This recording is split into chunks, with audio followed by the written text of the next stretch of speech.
So new topic. So yeah, so what is this topic? Yeah, so I often when I teach this basic probability statistics course, I tell this story. So there is this funny thing. Many of you may have read Feynman's book. Surely you're joking, Mr. Feynman. So there's one incident which is kind of funny. So once Feynman is sitting with some bunch of young people, and he challenges them that you give me any problem. If you can describe the question in 10 minutes with a numerical answer, if you can describe the question in 10 seconds, then I will give the answer in 60 seconds up to 10% accuracy. Okay, so whatever numerical problem you give, I'll do that. So they give him all sorts of complicated or whatever they think is complicated.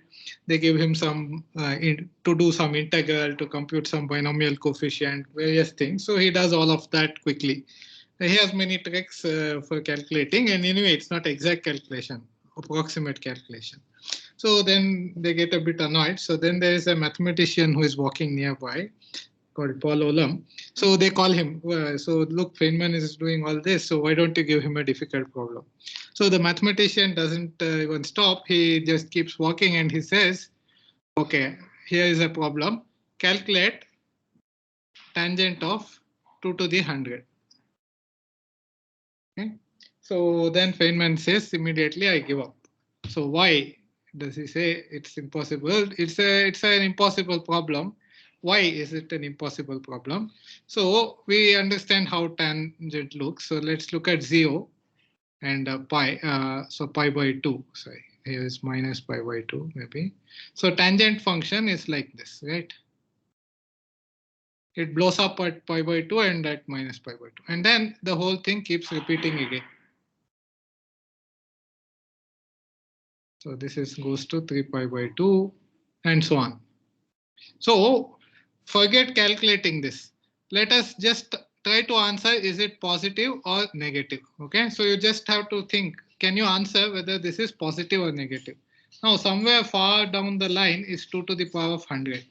What you need to figure out is which interval of 2 pi. Okay, some 0 to 3, I mean 0 to which interval of this form, shifted interval, it falls in, and whether it's in the right half of that interval or the left half of that interval. To be able to do that, you have to divide 2 to the 100 by, what is it, pi or something, and then you have to figure out what is the kind of remainder. It is more than pi by 2 or less than pi by 2, something of this nature. And that looks like an impossible question. Okay, so you can't do that. However much time you give, it's impossible. So this is actually the sort of this difficulty is sort of the heart of the point we are going to make now. So you can't figure out. So there is a completely different question which started when computers were first invented. So which is of generating random numbers.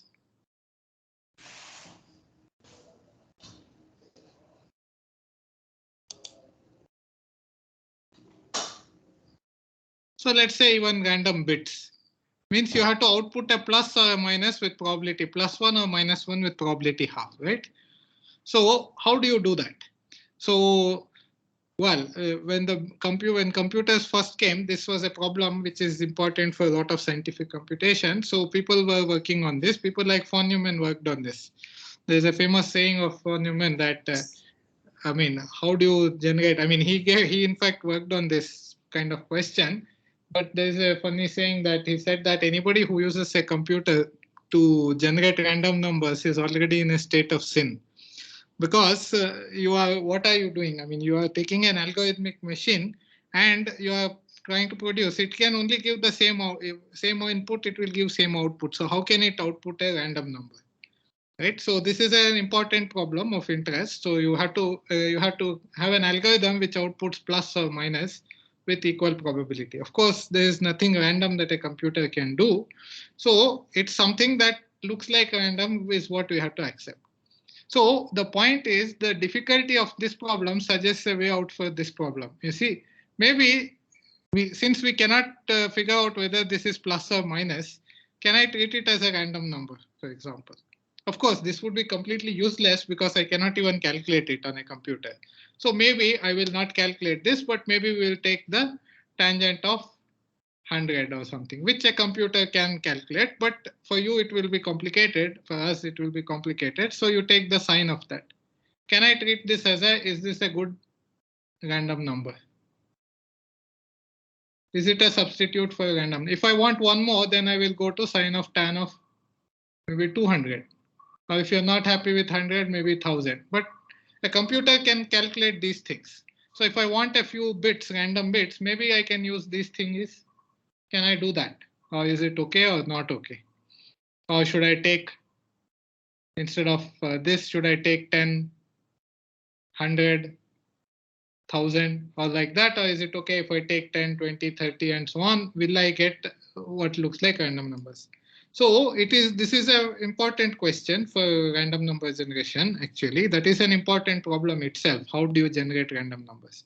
So what one point is that just because we find it difficult doesn't mean it is true. Okay, so is it random number? So simply because difficulty does not imply random. Okay, just because we are unable to make out a pattern doesn't mean that there is no pattern. Random means it has to produce equal probability. For example, so you take, like last time we saw, Kaushik remarked about this. So let theta bigger than 1 be a P-Vijay number, PV number. Okay. So now look at, so example, theta is 1 plus square root 5 by 2, the golden ratio. That's 1, but you can take any. Then if I look at tan of theta to the n, okay, and then I take the sign of that, plus or minus, what happens to this? So we know that theta to the n, the distance of theta to the n to integers is going to 0, because this is a Piso-Vijay number. The conjugates are of absolute value less than 1. So theta to the n plus the nth powers of all the conjugates is an integer. And the nth powers of the conjugates will go to 0 rapidly. So this goes to 0 rapidly actually. Therefore, this actually what happens? So theta to the n, well, okay, sorry, pi times. Let's take, should I take, what did I want to take? I don't want theta to the n, but I want to take a problem like this. So that is going to 0. So let's multiply it by pi by 2 or something like that. Sine of, yeah, so should I multiply by pi? Maybe pi by pi, okay? Pi theta to the n. Because this theta to the n is going to 0, this is actually, I mean, so is this 2 pi periodic? So which is 1 periodic? Yeah, so theta to the n plus 1. So should I take 2 pi here or pi? I mean, so this is, sorry, this is periodic with pi, right? Okay, so I think this is okay. So this is actually going to, I mean, something you can make out one way or the other. Okay, I don't know what it is, but what I mean is that you can say, for example, this is going to 0. So although it looks like this is a very, very large number, you are able to make out some patterns there. Okay, so just because we don't immediately see a pattern doesn't mean there is no pattern. So to prove this type of thing, so for going from this difficulty here to make it a positive and make it a method for maybe generating random bits, we have to prove a positive theorem that this kind of pattern, there is no hidden pattern. Okay, so that is what we are going to do now. Is it? So this chapter is called Equidistribution. Okay. So what is it we want to do? We want to take some deterministic sequence. So any questions about this? I mean, is the motivation, so to speak, clear? What we want to do? We want to say that sometimes it looks like a difficult problem, but that difficulty is not immediately saying that it is random, usable as random. So we want to say something that at least goes positively in that direction. Okay, so that's so what is positively in that direction? we'll just ask a very simple thing. So equidistribution.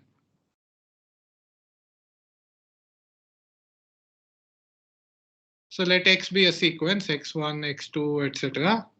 Okay, be a sequence in 0, 1. That's what I'll consider. You can talk about other spaces also, but let's just stick to 0, 1. We say that X is equidistributed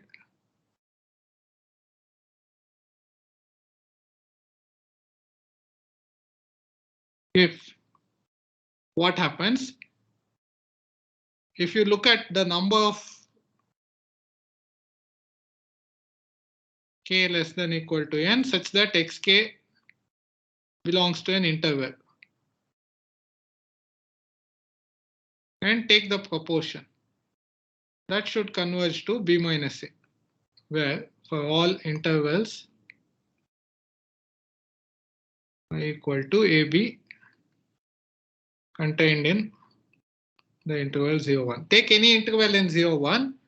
The proportion, if I take a very large n, take the first million of them, they should be approximately, they should be uniformly distributed in this sense that the proportion of them in any interval should be b minus c in proportional to the length, which is what would happen if these were random numbers. If they were uniform random numbers, then law of large numbers tells you that this kind of stuff will happen.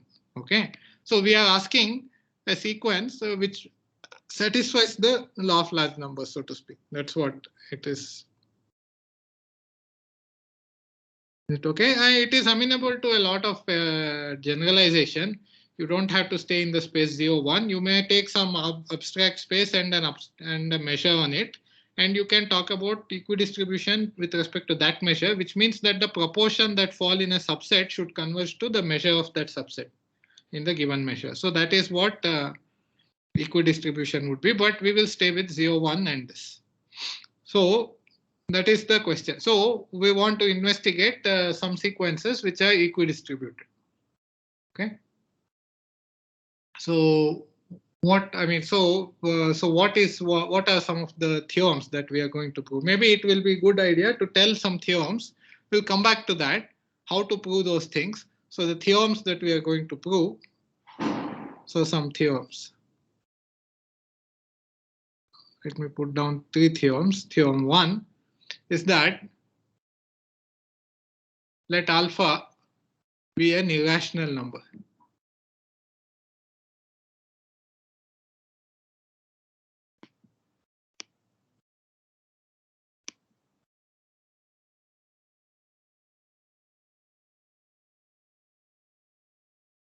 Okay, so take an irrational number. Let xn be n alpha bar, meaning you take n alpha and modulo 1. So you just take the fractional part. You take n alpha modulo 1. It's not the distance to integers, slight difference. Don't think of it as okay. That also one can do, but it's not distance, but fractional part. So 0.7 has, I mean, if it is 7.6, then the n alpha bar will be 0.6. Okay, so this is what we mean. So then this is equidistributed. Okay, I will just write ED in this section because I have to write it many times. So that is one theorem. Okay, so let's state another theorem.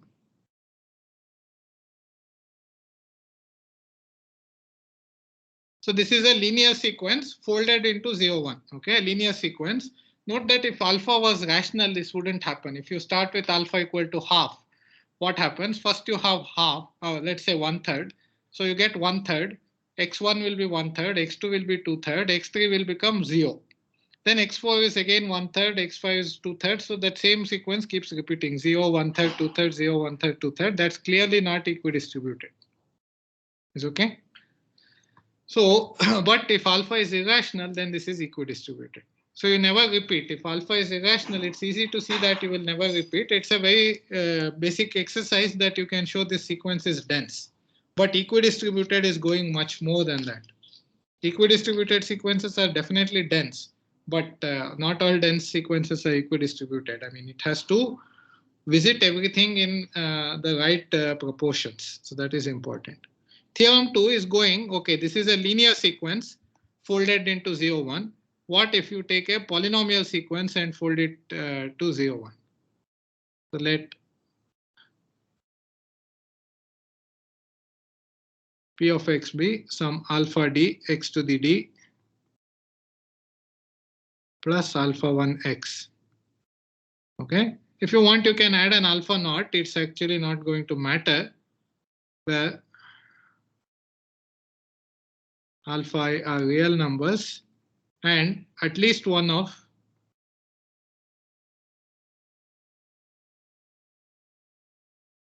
alpha 1 up to alpha d is irrational.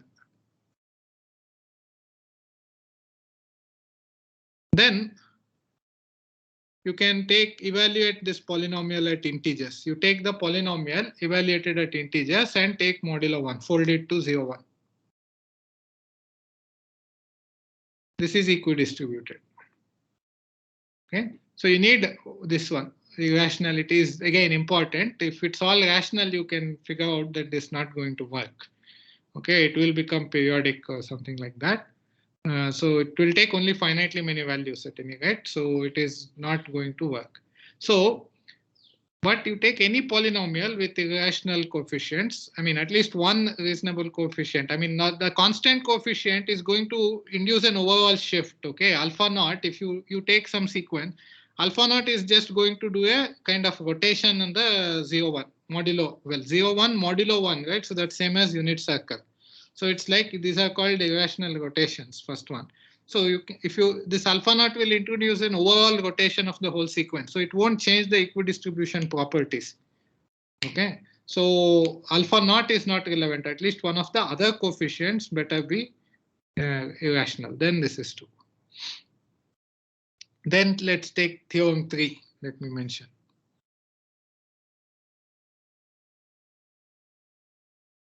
So what about exponentially growing sequences? We already saw that it's not true, right, in general.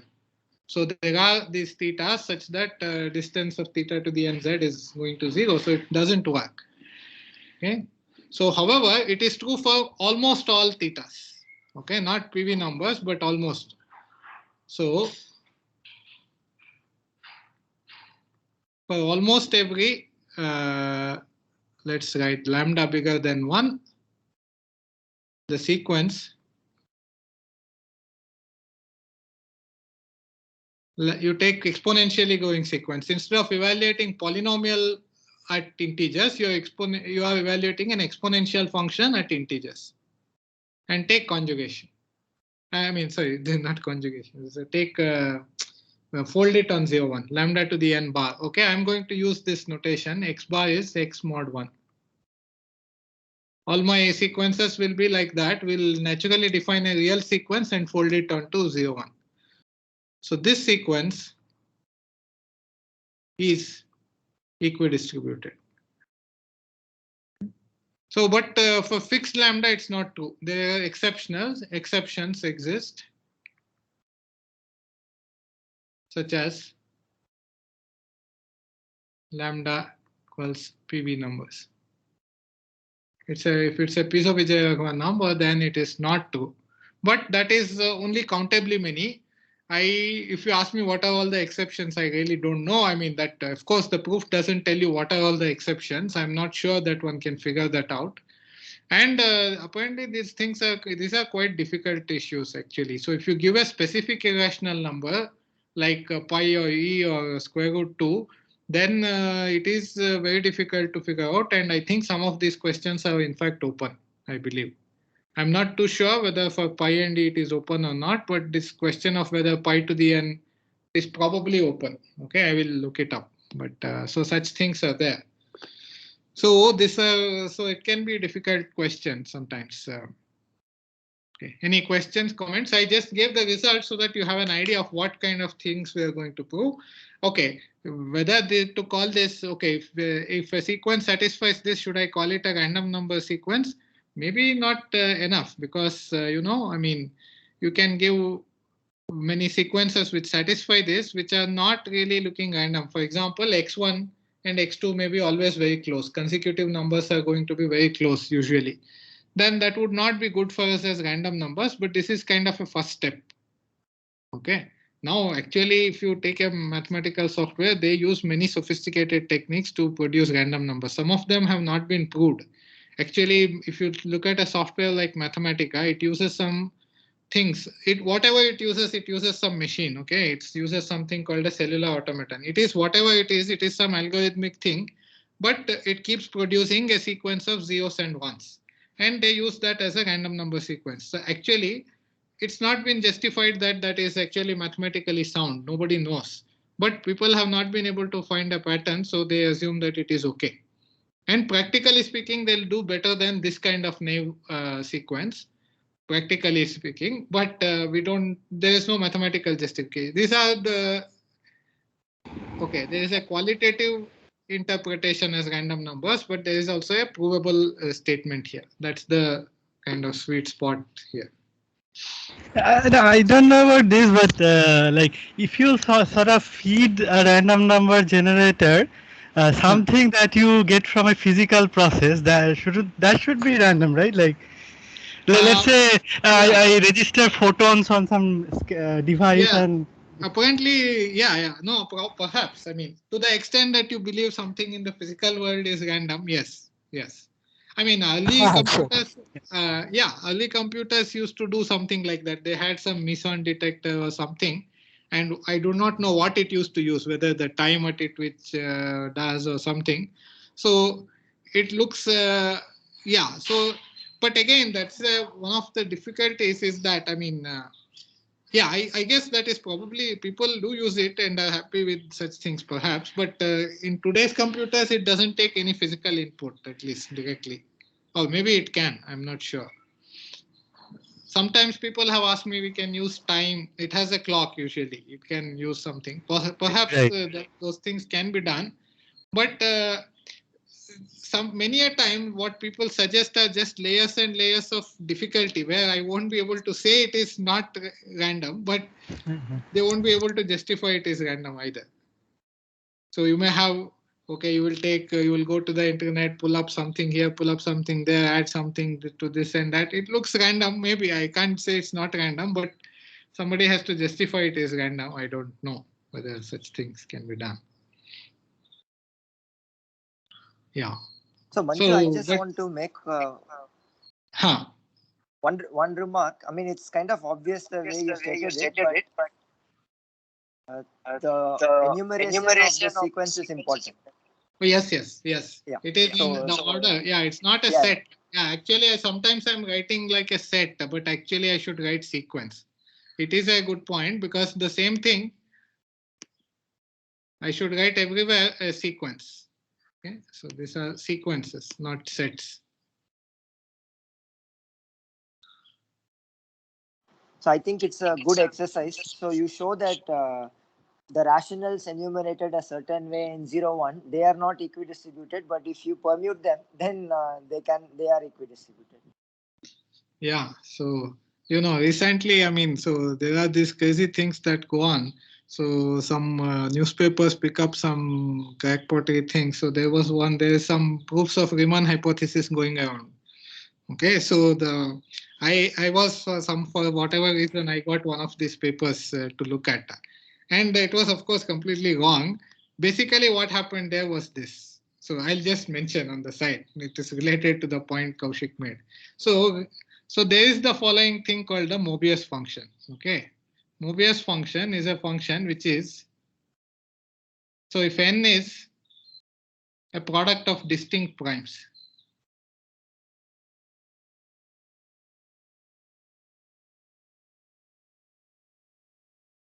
then it is minus 1 to the power number of prime factors. And it is 0 otherwise, if n is divisible by a square.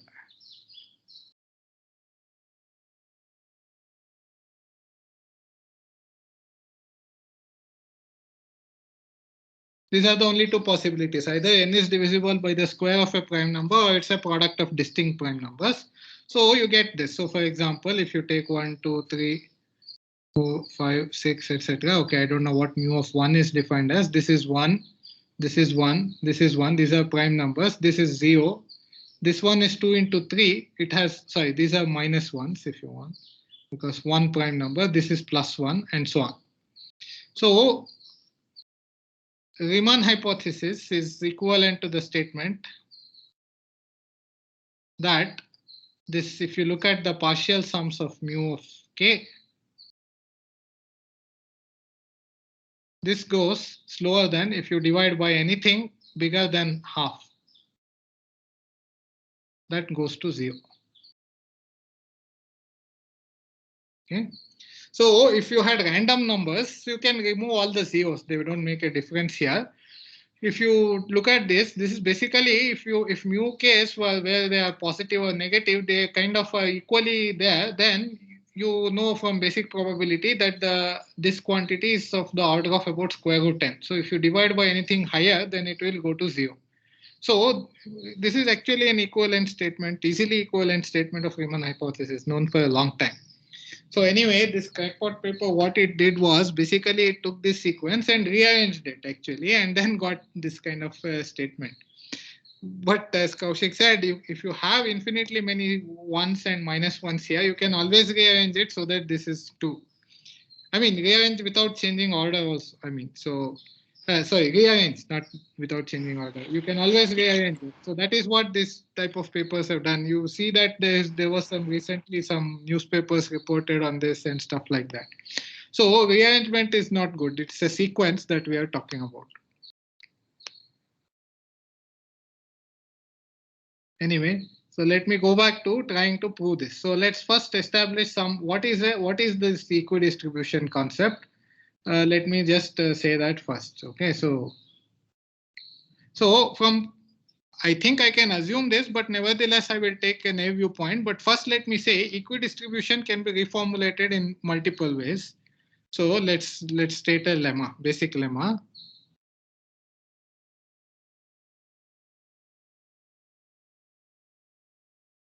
Let X be a sequence in 0, 1.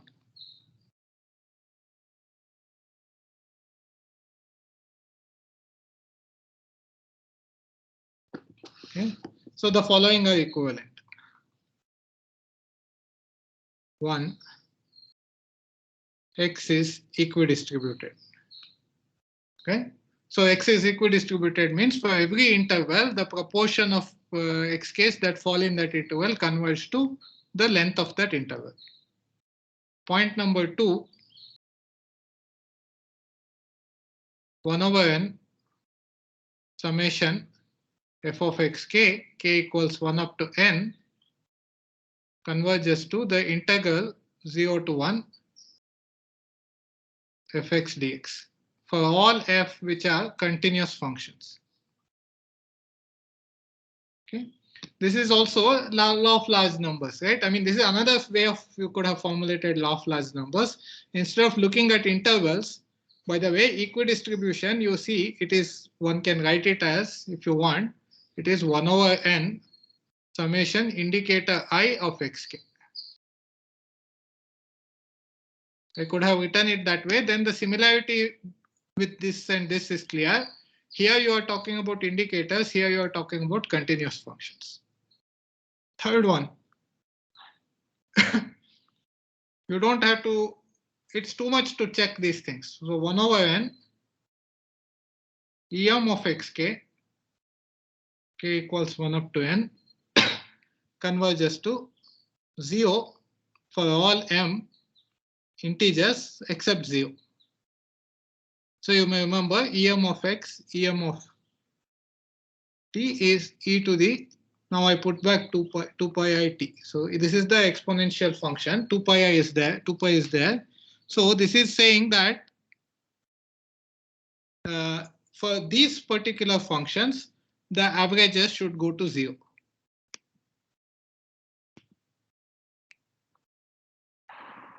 Okay, so these are all equivalent. Okay, so first of all, 2 implies 3 is kind of trivial. So because some trivial parts. So what are all these? Okay, so these are this is a basic technique which we will use.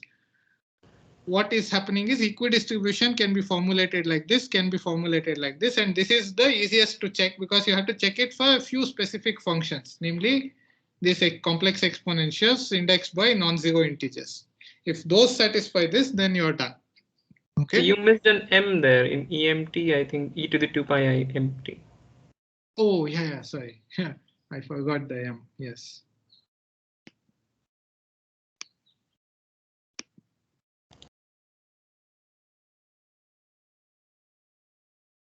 By empty, yes. So some parts of this are very clear, but in fact, all of this would be clear if I take a more sophisticated point of view. Then I can say you already know this, but I will not do that. So let me write and erase. All these are equivalent to saying that if the measures. So you look at the measure, which is delta xk. You put the mass k equals 1 to n. You put mass 1 over n at the x case. This is a probability measure, right? It's a probability measure which puts mass 1 over n at x1, x2, xn. If repeated, then they will get correspondingly repeated mass add up. But if x1 is equal to x2, this will get mass 2 over n. So it's the measures this converge in the usual sense in distribution to the uniform measure on 0, 1, the Lebesgue measure on 0. So all these are the same. Okay. So if you are familiar with measures and convergence in distribution, then you pretty much see all of this. But actually, historically, this you may say is kind of the precursor to this. One of the things that we see in basic probability, many of you would have seen central limit theorem, right? So maybe all of you. So central limit theorem uses something like this. So the point of using complex exponential functions to prove convergence in distribution, this idea first came here, and then it was also used by Levy and others in probability theory, and central limit theorem proofs in the final form that we see came in 1920s and so on due to Lindeberg, Feller, Levy, all these people, Diapuno, many people. So, but the original idea of using complex exponentials, I think, for this particular problem of doing convergence in distribution is probably going back to Weil. So this point that this implies 3 implies 1 is often called Weil's lemma. So let's remark on this thing. But I will not use this language at all. For those who know this language, you can quickly go to sleep. We don't need to hear. But I will give a direct. This is very easy. We can argue hands-on that all these are equivalent. Okay. So I will not use this. Any questions? Yeah, that left-hand side of 3 is related to the characteristic function of this guy, right? 4.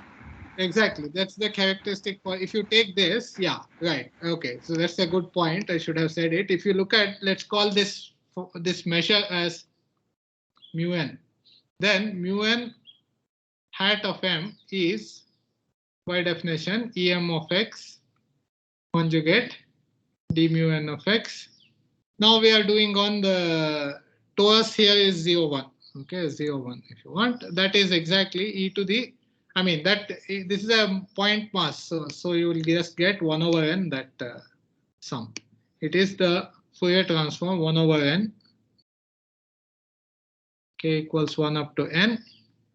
Em of xk.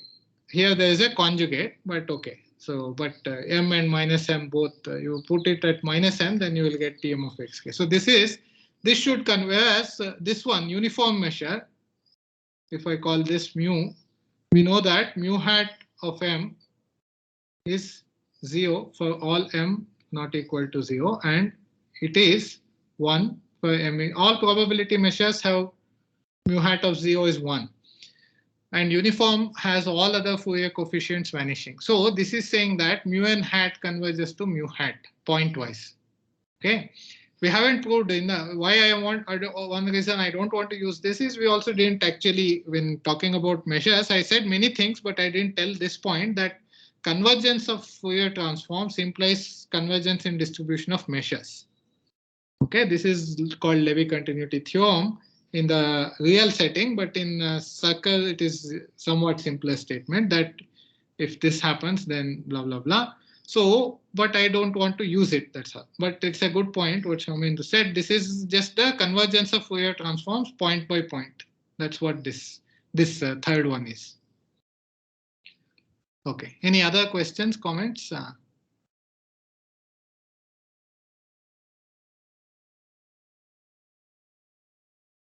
Okay. So first of all, let us observe that so 2 implies 3. So trivial is 2 implies 3. Because, well, EM is continuous. And what is its integral?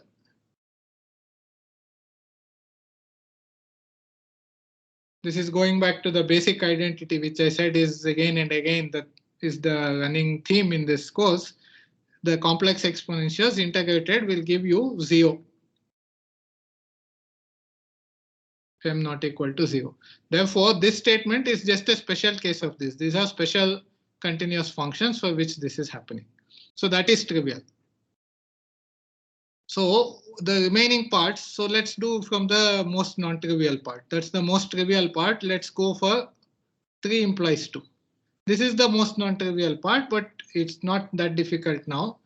3, or in fact, I can do all of these simultaneously if you allow me. So what I can say is that, yeah, so rather than do it piece by piecemeal, the same argument for 1 equivalence with 2 and 3 implies 2. The point to note is the following. So this is the trivial part. But for the rest, the point to note is this. Suppose f and g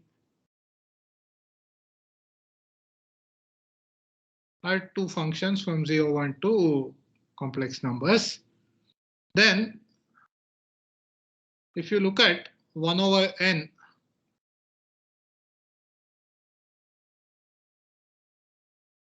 such that the sup norm is bounded by, let's say, epsilon. Okay, suppose they are close in whatever sense, epsilon close in sup norm. So then you can notice 2 things. One is that this left side, this kind of average for f and g are going to be close.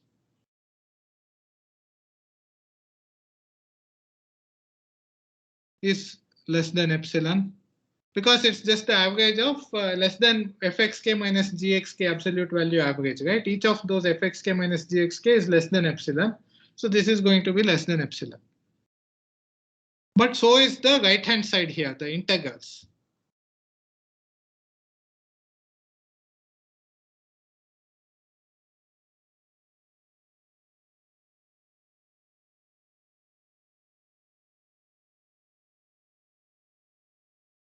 That's also true, right?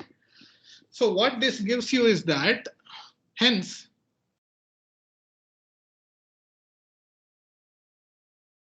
if G satisfies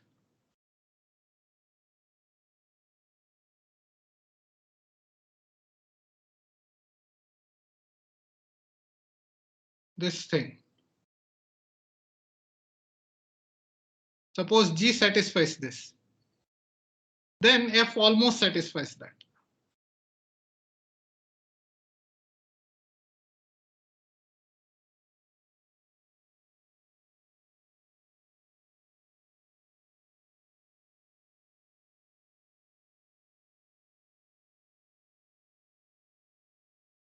So the lim sup and lim inf of these averages for F are going to be sandwiched between, they are close to the integrals. So the integral 0 to 1 F plus maybe 2 epsilon and greater than equal to integral 0 to 1 F minus 2 epsilon. Just by this sandwiching, see this is converging to this. So how far, so for large n, this and this are extremely close. So how far can this and this be? At most 2 epsilon, right? Because this is at most epsilon from here, that's at most. So the average for large n is going to be within 2 epsilon of the integral. So that's what we are saying. So the lim sup and lim inf are going to be close. So this is the basic observation from which all the rest follows, because what is it? So suppose you want to prove 1 and 2 are equivalent. How does this help? So observe that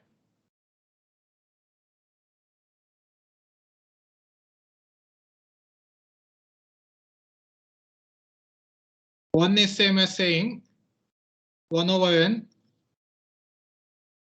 summation f of xk, k equals 1 up to n, converges to integral 0 to 1 fx dx. So what is for what f? So the definition of equidistribution is that it happens for indicators, but then it will happen for finite linear combinations. Therefore, for all step functions f.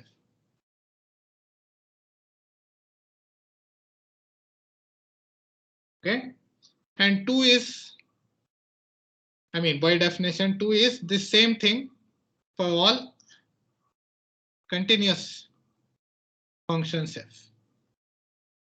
And 3 is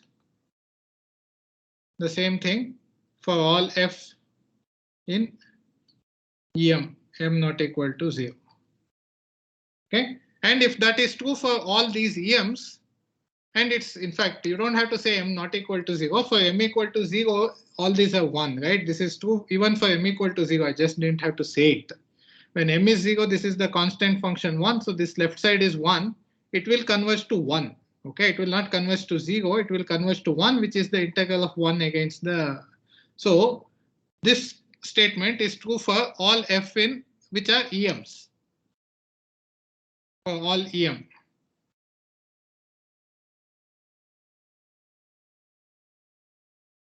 But so it is also true for finite linear combinations of it, for span of these things.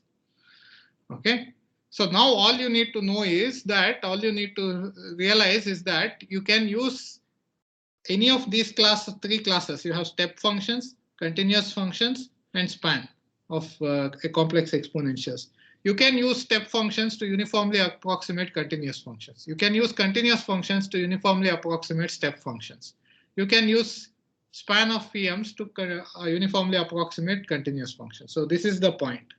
So step functions are, so that's the point. So now the proof is complete by observing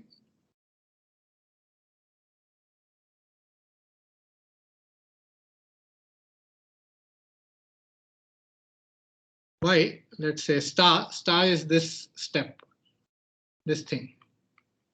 That if you can approximate f with g, then in g satisfies this equidistribution statement, then f approximately satisfies. So proof is complete by that statement together with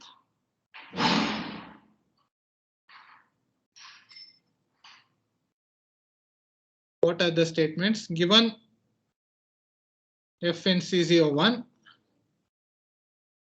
there exists fn step such that fn converges to f uniformly.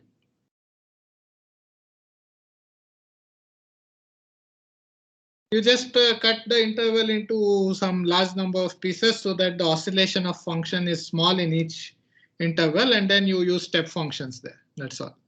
You use step functions with those steps. Similarly, given f a step function, there exists fn in C01 such that fn minus f sup norm goes to 0. That's also clear. So if you want to an indicator function, for example, you can approximate it by a continuous function, which is 0 almost up to here, then goes up, stays there. And so you can approximate it uniformly. Sorry. This is a foolish thing. It's not uniformly. This is complete nonsense. This is not correct. Oh, sorry. What did I say? I mean, that's not true at all. Yeah, this is true. This is true, but this is not true. Yeah, actually, this is only true in. Yeah, I don't know why I wanted to do it like this. Yeah, if f is 2, if it is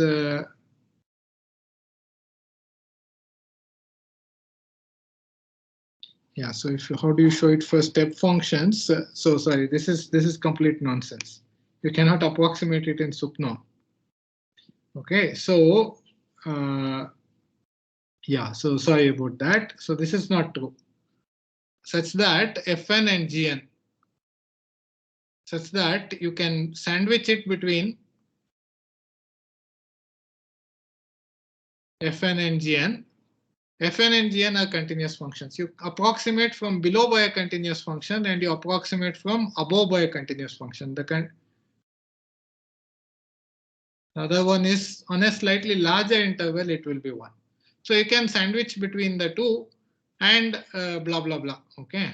So maybe I will not bother to explain. The point is, so it is not using star. Sorry, I made a mistake. I was not thinking clearly. This is not the way, but the average of f will be sandwiched between the average of fn and average of gn, and the integral of f will be sandwiched between integral of fn and integral of gn, and g and gn minus fn is small in L1 now. The integral is small. That is enough to get the conclusion. Okay, so sorry, I was not thinking clearly, but that's an easy thing. Okay, so you approximate step functions by continuous functions from below and above and use the monotonicity of averages. That's all. Is okay? Is there any question? No. So the last step is that you can approximate continuous functions by these. That is Fayer's theorem.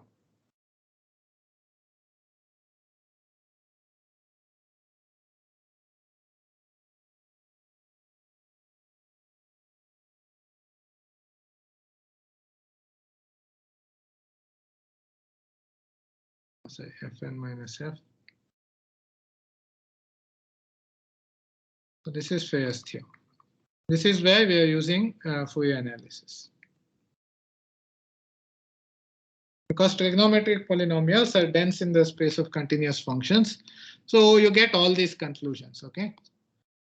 So that is the end of the proof. So this is a very basic lemma, but this is the key thing. This is the only thing that we will use. The use of complex exponentials to do this kind of problem.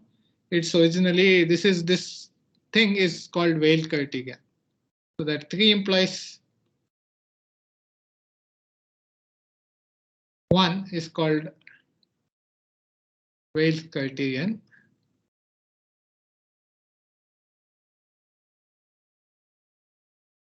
So Hermann Weil was the first one who did these things. So these basic theorems, the first 2 theorems that I stated for alpha irrational and for this is due to Weil. And this one is sometimes attributed even to older time, Kronecker and so on, but Weil was the one I think who wrote it. So these theorems are kind of fundamental, and this has many things. As I said, for probability, took a lot from here. This is also, for the first theorem, is also sometimes called the first ergodic theorem. If you know what is ergodic theorem, this is the first instance of an ergodic theorem. Anyway, any questions so far? Is it okay? Is this, I'll take this lemma. I mean, sorry for the slight botch up, but is this okay?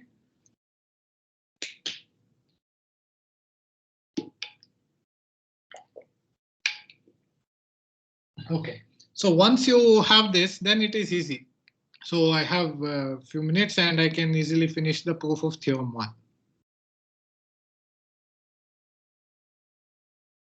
Let's take.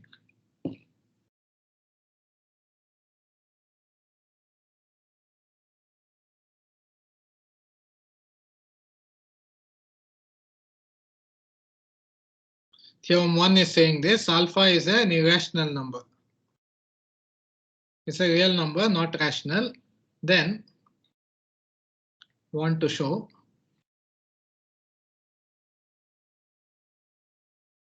that the sequence n alpha, you take alpha, multiply by n, but fold it,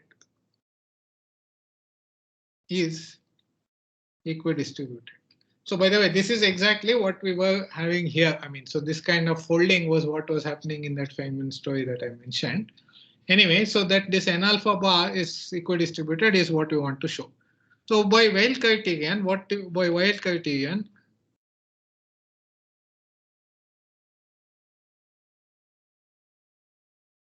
it suffices to show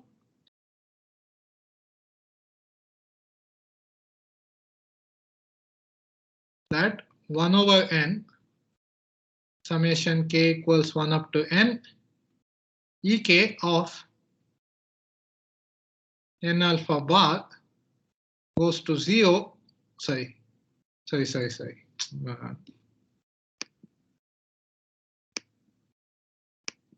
It is em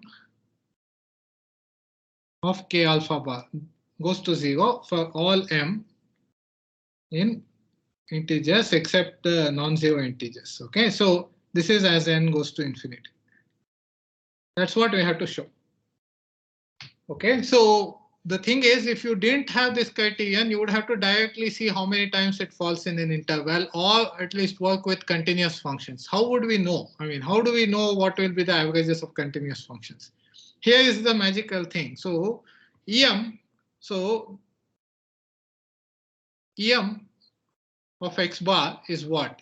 Is e to the 2 pi I mx bar. But I say you can remove the x bar. It is same as e to the 2 pi I mx. Because x minus x bar is an integer. Okay, so e to the 2 pi I, if you take this e to the 2 pi I m times an integer is 1, right?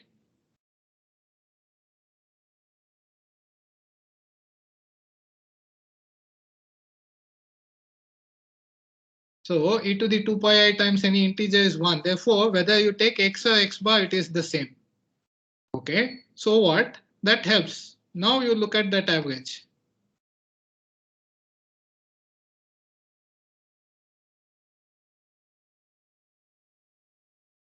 Which is, because I already showed this, this is just em of x. You can remove the bar.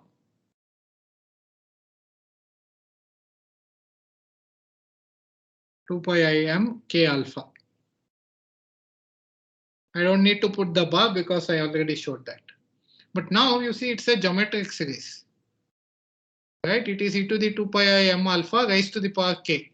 So what is the geometric series going to give you? It will give me first term is e to the 2 pi I m alpha. The common difference is also the same. So I will get e to the 2 pi I m alpha into n, right? M alpha into n minus e to the minus 1 divided by e to the 2 pi I m alpha minus 1, geometric progression.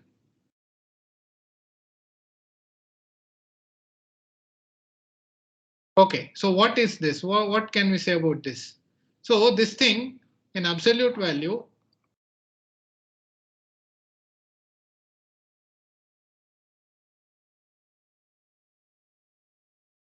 is bounded by 1 over n.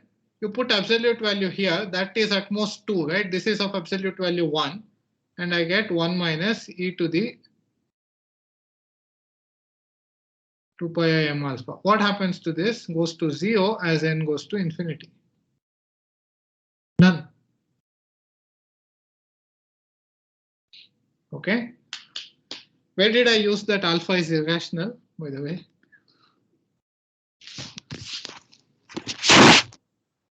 So that's important. Where did I use that alpha is irrational? 1 minus e is for 2 pi m alpha is not 0. Yeah, exactly. So the thing is, this geometric series, it doesn't make sense if that common ratio is 1, then you don't use this. So, but this here we are using the fact that e to the 2 pi I m alpha is not equal to 1 for all m in integers except 0. If you put 0, of course, it is 1. Because if it was 1, then m alpha would be an integer, right? This is because alpha is not an integer. Alpha is not a rational. See, if it was 1 for some m, that means m alpha would be an integer. That means you can multiply alpha by an integer and get an integer, which is same as saying alpha is rational. So that's exactly the condition you need to make sure that this doesn't happen. So that is how we finish. This is a simple one. So the next one is way more sophisticated. We will do that. It's much more interesting and fun. So there is something. So we will do theorem 2. I am not sure yet whether I would want to do theorem 3 or I will just stop with theorem 2. Theorem 2 is interesting. So we will do that next time. Okay, so that for polynomials, higher degree polynomials, second degree, third degree also, we get this equidistribution provided one coefficient is irrational. Okay, so anyway, it's 12:57. I don't want to start a new topic, so I will kind of maybe stop here. And if there are any questions, you can let me know.